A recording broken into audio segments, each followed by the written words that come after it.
March is all about self love. We are in our fourth installment of the self love series. Join in as we focus on women sharing their journey to self love and activities they do to continue to cultivate and grow in their journey. In this episode, we will be talking with Gretchen Carpenter about being divorced, saying yes to dating and love, and the continued journey to self love and growth. This episode is for you as it highlights women can have an identity outside of family and how it's your responsibility to give yourself permission to unapologetically grow.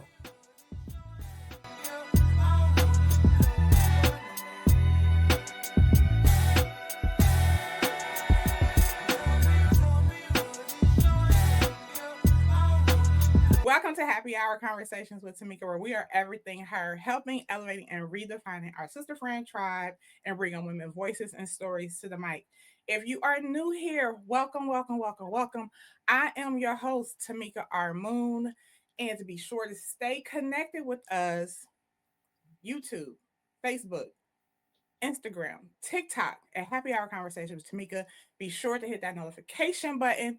We have been in a series called the Self Love Series, and we are in our fourth installment. So be sure to make sure you tap in because we are sharing women's stories as we talk about self love. Today, we have Gretchen Carpenter, who will be coming on as she is divorced, dating again, and learning to love herself as she continues to cultivate and love herself in this new journey of hers. She is dating, she has two kids, loves to travel, and loves learning new things. Welcome, Thank Gretchen. you. Thank you. Thank you for saying yes. So, we are in this series called The Self Love, which you already know, right? Yes. Before we jump into your story, can you tell our audience a little bit about you? Give us about five things about Gretchen. Yeah. Well, you said I have two children, so I'm a mother.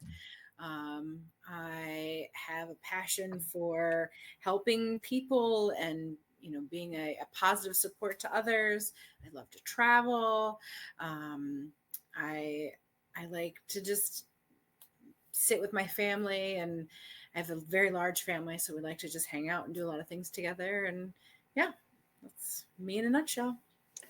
Thank you for sharing. Okay, so we're talking about self love, right? And tell us about your journey to self love, and you can give it to us from the perspective of um, when you were married Mhm. to having to learn things again about Yeah, Gretchen after your divorce into now dating, because those are all different phases. very, very different.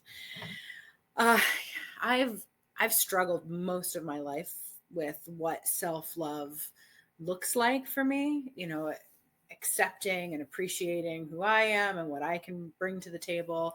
Um, you know, for me, it's prioritizing myself and my care and paying attention to how I feel, what makes me happy. I still seek validation from others, but still, trying to learn what my worth is.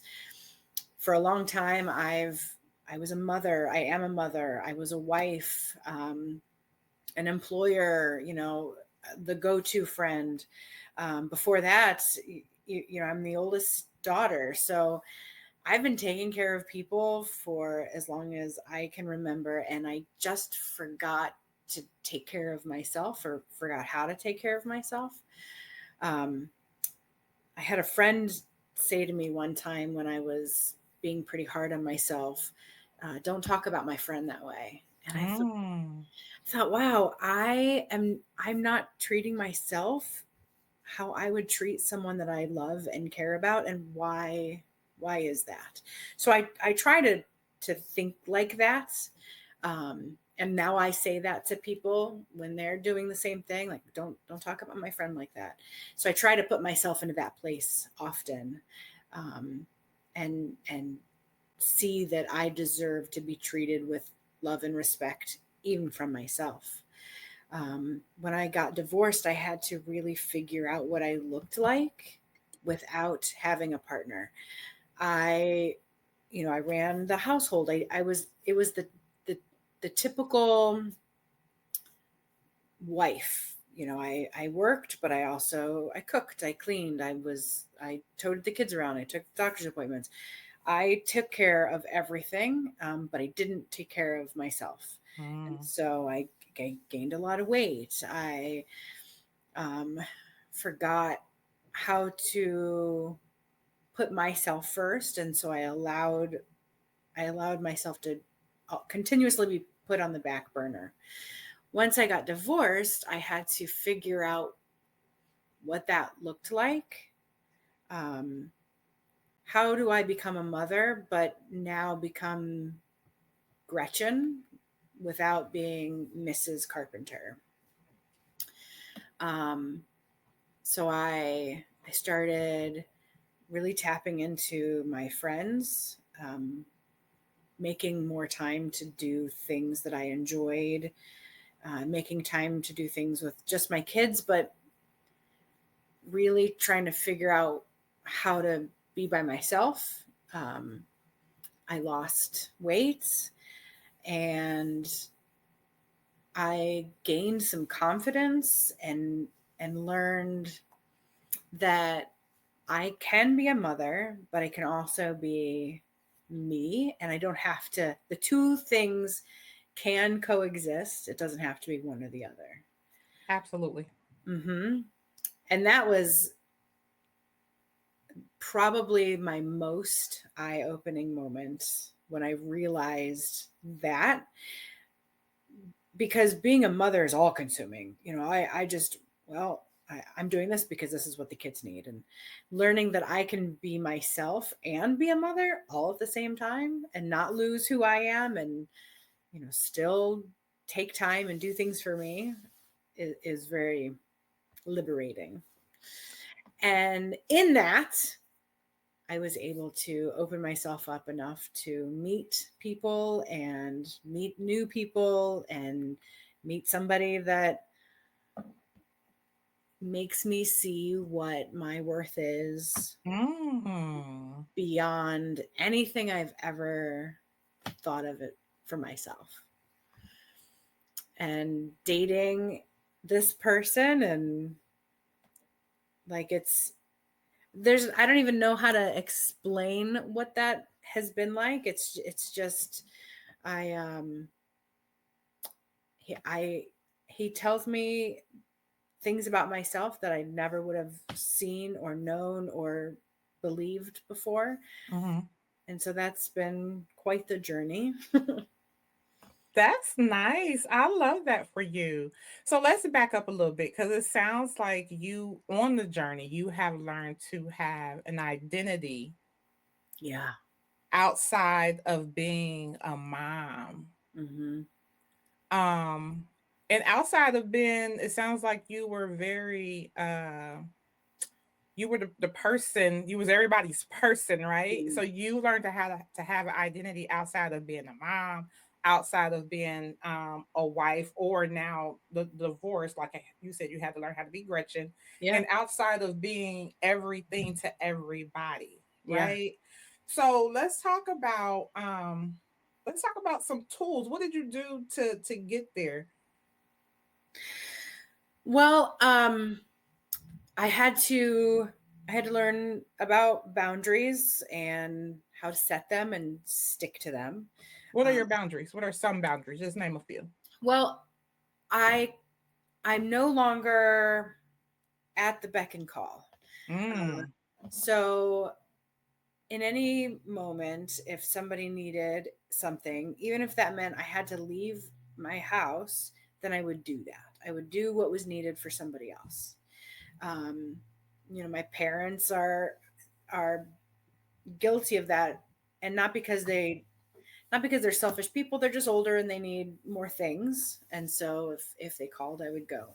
So I had to learn how to set a boundary and keep it, and like an internal boundary. Like, if it's 7 o'clock, I'm gonna stay home. I'm not gonna change things because somebody needs something. If I've made plans to do something with my children, even if it's sitting on the couch and watching a movie, I'm not going to change that because somebody needs something. So I had to set some pretty, I would say they're strong boundaries, but also just kind of internal boundaries. It's not something that people know. They know nobody knows if I call Gretchen past 7 o'clock, she's not coming over. Mm-hmm. Um, but I had to learn that it's okay to say no. And when I started to say no, I can't do that right now, but I can do it later, nobody got mad at me. Mm. Mm-hmm. So I Mm-hmm. was I was doing it to myself and didn't even know it. Mm-hmm.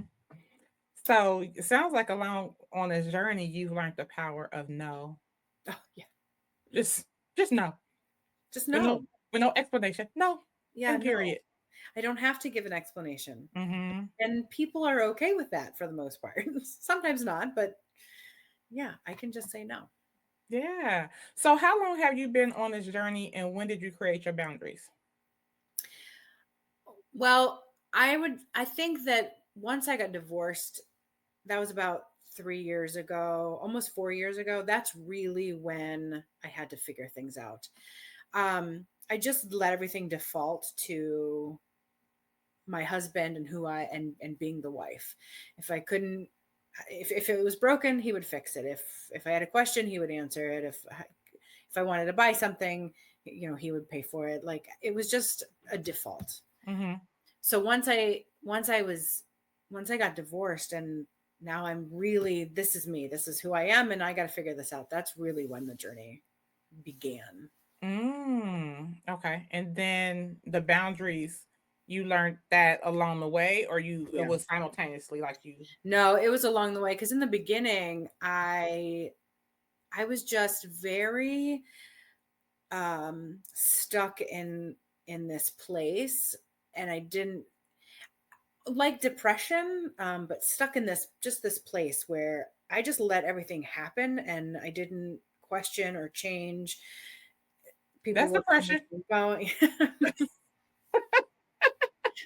Hi. That that is definitely the definition of depression. There's Yeah, different levels and different yeah. phases, but that's depression. So I was just, stuck in this place, and one day I was sitting on the back porch and watching the kids play and not being a part of it, just watching it happen, and I thought, this can't be how this goes. I can't do this. And I can be a strong person. So let's get off your behind and let's do this. Mm-hmm. And that's kind of when it started. And, I realized I'm a lot tougher than I thought I was. So you took control. Yeah. Yeah. Wow. Okay. And you did it by watching your kids, and you're like, yeah, no, this is not Hmm. how this story ends. It's Right. supposed to be a new story. Yeah. I'm not going to sit and watch my life go past and not be an active participant. And so then that's when the change started. I love that. So what I heard you say early on is that you also are still in a space of seeking validation Yeah. from people. Hmm. Can Yeah. you explain a little bit more? Like, is that personal work or is a combination of it all? I I think it's a combination. Um Sometimes I have major imposter syndrome. Like I don't know that I belong in any of these places. How do I have a 13-year-old and she's doing things and I haven't screwed that up yet, maybe. I how am I making decisions at work? How did that happen? How did I become this person? And so needing, on occasion, needing someone to say, okay, you're doing a good job, and then I find myself like, you don't need that. You don't need someone to tell you you're doing a great job, you're doing a good job. But there are moments where I do need that validation. Okay, so when I hear from that perspective, because I think we all may need that here and there, Hmm. right? And I think that's okay. I think that's fine. Yeah. Um, as long as you're not dependent on it Right. to keep you going, right? To keep Right. you making everyday moves and decisions and so forth. But I think as humans, as women, as our soft pieces in us, right? Like Right. we want to hear that we doing this thing right. I mean, I think internally we know that we doing it right. The world can't Right. move without us, but Mhm. Mhm. we want to hear, hey, you know what, you did a good job, or Yeah. hey, Yeah. even if it's you look nice today, Right. Yeah. yeah, like Right. we want to hear those things. So I think the validation piece, because when you initially said it, it almost sounded like you needed to keep moving and believing in yourself. Mhm. But actually hearing it out is more of, hey, you know what? It'd be nice for me to hear this. But Yeah. even if I don't, I'm gonna keep handling business and keep Yeah. moving Yeah. forward. So Mhm. okay, There because there may have been a time when I needed the validation to keep going, but I think in my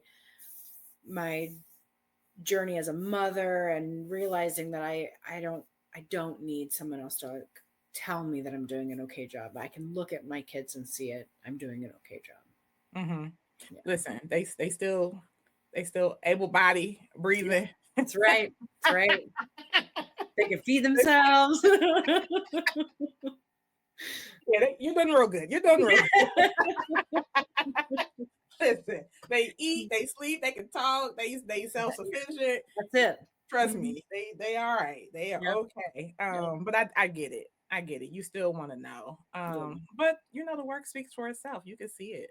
Mhm. And I think that's the other part too, is being able to identify um actions are louder than words, and Mhm. be able to visually see Mhm. your work is Yeah. still louder than words, Right. right? So Absolutely. yeah. So let's talk about the whole dating piece, Yeah. because you divorced, and it sounds like when you got into the dating piece, it was because you opened yourself up. But was there some hesitation there? Because I can, and dating is hard. So Dating is let's hard. just talk about it. Dating is hard. Dating is hard. Dating as a 40 something year old is hard. Meeting people? What? Where are you supposed to meet people? I It, don't know. Because I no. always say if they don't knock at my door, I probably won't meet them. And who has time? There's no time. Yeah. Yeah. So you just went for it. Was it well, okay, so let me ask you this. Was it something that you were looking to do, or did it just happen? Well, so at first, it was something I was looking to do. My ex husband had a girlfriend, and I was not okay with that. And I was going to stick it to him any way I could. And so I needed to find myself someone. So at first, I was trying for it. And that was awful, terrible. It was awful. On another podcast, we will talk all about those dates. Uh, that was no fun. So I was like, you know what? I'm never gonna find anybody. I'm never gonna find somebody in these places. I'm never gonna find somebody. So I had some friends on Facebook who had a friend who they introduced us together, and it turns out that his niece and my daughter were in the same class, and so we just had these mutual friends, and that's how that. So when I stopped forcing it, then that's when it kind of fell into my Naturally lap. happen. Mm-hmm. Oh wow. Okay. And so it was really authentic.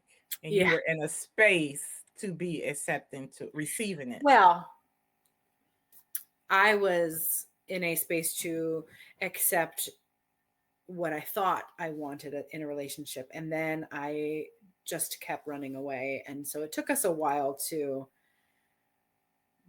actually develop a relationship because I kept taking a step forward and then like 15 steps backwards.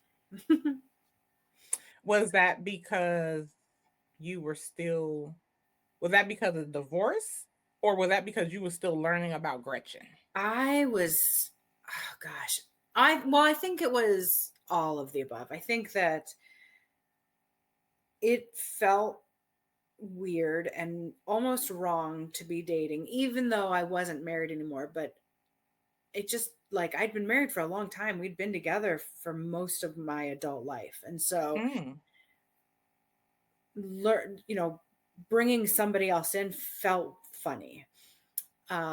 But also, now who am I? Because I don't have to be the same person. I don't have to be that person. So trying to figure out who I was and how I was going to be in this relationship, how I was going to show up for it. I think that had a lot to do with it. And then, he'd been divorced for a long time. And so he was like, let's go, let's do this. So he'd get really close and I'd, okay, gotta take a break, mhm, back up. mhm. So, and we did this dance for a while. And my kids didn't meet him for a really long time, probably 6, 7 months in the relationship before I would let my kids even meet him. And I was just, I don't know. I didn't know how to do it. I didn't know how to be in a relationship. And I think that's fair because you were married for a long time, Hmm. then divorced, and then you're finding yourself, right? And I think that's fair as it relates to getting into the new relationship. Hmm. 'Cause that's a lot. Trying to learn myself. Yeah. Then I gotta learn you. Then I gotta do this whole thing over again. But what I really like what you said, because that also shows like the growth part Hmm. and in relationships is I don't have to be that person that I was before. In fact, that person don't even exist anymore. Yeah. Right. Right? I don't know her. I don't Yeah. know her. I don't know her. And so Hmm. in dating, you're learning the Gretchen that is becoming, and you're dating someone else, but also understanding like, okay, who is Gretchen gonna be in this relationship? Yes. Because what I knew Gretchen to be in a relationship, Hmm. she doesn't exist. Right. So that's like really powerful in just showing the growth of becoming and saying, you know what, I can become this new Hmm. person in dates and taking it all. Now, I'm not gonna lie, that's a lot to me, but It was a lot. yeah, I'm sure Yeah. that is a lot. But my hat off to you. I applaud you because understanding that you wanted to be somebody different is the most powerful thing in this. Yeah. Yeah, a different Mhm. version. I love that. I love that. So let's talk about some things that you continue to do to cultivate the journey, the self-love for Gretchen. Yeah. Well, I am taking better care of myself. What does that look like? I'm I'm eating a lot cleaner than I was before. I'm aware of what food does to me and how it makes me feel, and um, when I eat better, how that feels. I'm trying to move my body more. I'm not quite ready to get into the gym yet, but taking walks and throwing the football with my son and things like that. Just moving myself more and just trying to be a healthier version. Mm, Drinking a lot of water and washing my face, brushing my teeth before I go to bed, just things like that, just taking care of me. yes. Yes. Yes. um, and that's you know during um, the depression part of the divorce, sitting on the couch and just eating and watching hours of television. So I had to get out of that. i had to Hmm. I had to move away from that and just kind of figure out how to take better care of myself. Yeah. And so it's so important that we're doing the self-love series because in this, and I'm so glad I'm thankful that you said yes, right? Because we as women, I think we share more than what we realize that we share. Hmm. And often we turn to books, self-help books, which Yeah. I'm not against, right? Like Hmm. they're needed and we use them. But I believe there's power in stories. There's power in experiences. It's power of like sitting and then hearing somebody tell their story and you Yeah. like, wait a minute, I can relate to that, right? Mhm. That sounds familiar. Yeah. Right. Right. That sounds familiar because I know for me, like I wasn't raised in a space to where women talked a lot or talked about their stories, talked about Right. their marriages, or Right. talked about too much of anything, if I'm honest, right? Yep. Like real stories and real things that they went through. Mhm. I was raised in the space where they just they dealt with it and they Yeah. survived, right? In survival Right. mode and Right. just continued to move. Um, but we don't have to live like that. We don't have to be in that space. And I Right. think when we come together and share our stories, it allows people to have permission, give themselves permission to be like, you know what, hey, yeah, let's talk about it. Yeah. Let's bring this thing to the forefront because the other part of healing or just growing is peeling back those layers. Yeah. And you don't have to peel back the layers alone. I mean, you may start off doing it alone, but you don't have to do it alone. It's a shared Right. journey. And I think when we're doing these episodes and sharing stories, that's what I hope we get out of it. It's like, oh, I am not alone. I don't have to do this by Hmm. myself. Yeah. So I am definitely thankful to you for coming on and sharing. Because it's not easy being vulnerable, nor is it easy to talk about yourself either. Yeah. Well, you You make it easy. oh, thank you. Yes, but you're Thank right. And we grew up, it's a generational thing. We grew up, we're about the same age, and our parents, you didn't talk about stuff. There was mental health wasn't a thing. We didn't, you shut the door and you had your arguments behind closed doors and nobody knew what was going on. And so it's not like I have my mother to talk to about all this stuff because she doesn't know how to. Mm-hmm. So yes, Mm-hmm. having a space where you can share and grow and learn from other people is so important. Yes. Do you feel like you are changing that space for your daughter and Oh yes. open the door for her? Like, bringing her in and saying, "Hey, what are you dealing with?" Like the conversation pieces Yeah. with her, and then sharing. The other part is sharing what you're going through with her because you said she is 13, She's 13. Hmm. 13, and that's that Oh yeah, age. and 13 now and 13 then, they're not the same. They're not. They're not the same. They're uh, not the same. They're different. So, but absolutely, with both of my son is 11, and with both of them, just constantly talking about how their days are going, how are they feeling, and framing it in a way so it's not just good, Mm-hmm. pulling information out and sharing things and sharing scary things and talking about um, things that could affect them now, like social media. That wasn't a thing when I was a kid, but it's such a big part of their lives right now. How does that affect them and their mental health? And then our divorce, how is that affecting them Mm-hmm. in their space? And their dad has a new relationship, and I have a new relationship, and what does that look like for them? But absolutely, I am, the idea is that you're going to do better than your parents anyway. That's the way it's supposed to work. They did better than theirs, we're supposed to do better than ours. And so I really am trying to keep that door open for them, and I think it's working.